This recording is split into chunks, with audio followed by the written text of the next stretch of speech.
So today I'm going to talk about my crazy election strategy when I was freaking out when it didn't look like Donald Trump had any chance of winning.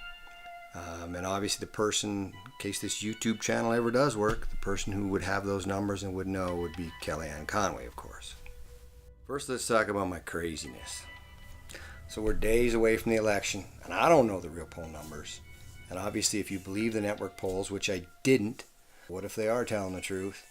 And I'm looking at 8 more years of increasing corruption, and we're probably going to have a corrupt Supreme Court. And so I'm sitting there thinking, Trump's losing. I got a great idea. And I don't want the wicked witch running this country. It's a long shot, but whenever I get into a situation like this, I think about when people are interviewed at the end of their life. They talk about the things they wish they'd done. So off I go to Leesburg, Virginia, to a Trump rally 3 days before the election. Last minute, using my air miles. I don't sleep for like 48 hours. I get there, I talk to the Virginia State Republican in charge, and he says to me, "You want what?" He looks at me and says, "We're 72 hours away from an election, and you want to talk to the presidential campaign chairman?" I'm like, yeah, that's crazy. I'm thinking, okay. I don't need to talk to her. I just need to talk to somebody that reports to her, just somebody that understands polling. He says, well, I'll get you a polling guy. And in the end, the guy just couldn't get through the crowds to even make it to the rally, so I never did get to talk to him.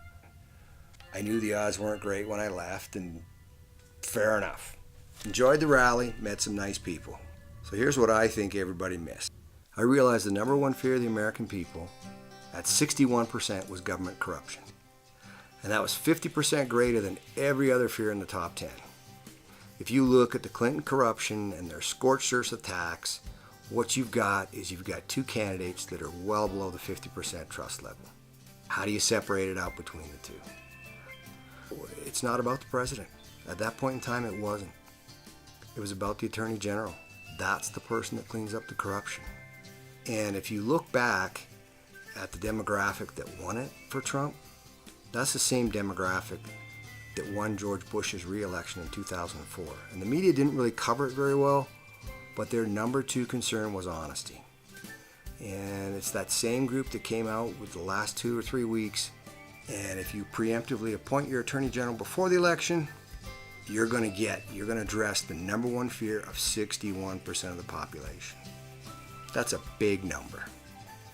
But that number 1 fear, fear makes people do crazy things. I got on a plane, didn't sleep for 48 hours because I'm freaking out about something that didn't turn out to be an issue.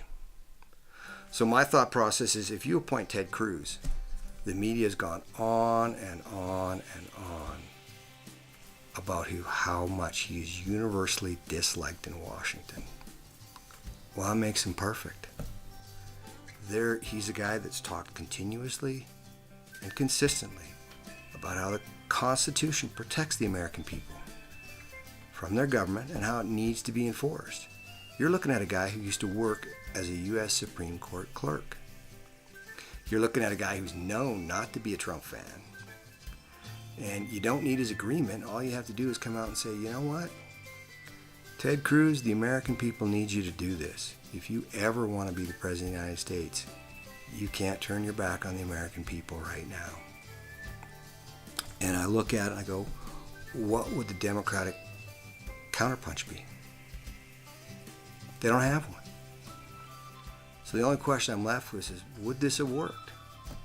And we all know who I'm asking, the person who's got the numbers, right? So next week I'm going to be releasing a couple of ideas that I think would be useful now and for years to come. Of course, my thought process in the back of my mind is, if I was somebody responsible for implementing said ideas, I probably wouldn't want the obstructionist party of no to get too many details on it. Probably best to get that information directly from the source. Hence, I'm hoping that's going to help me on my quest. Thank you all for watching, and hopefully you'll subscribe so I'll actually have some viewers, or you'll show up and look next week.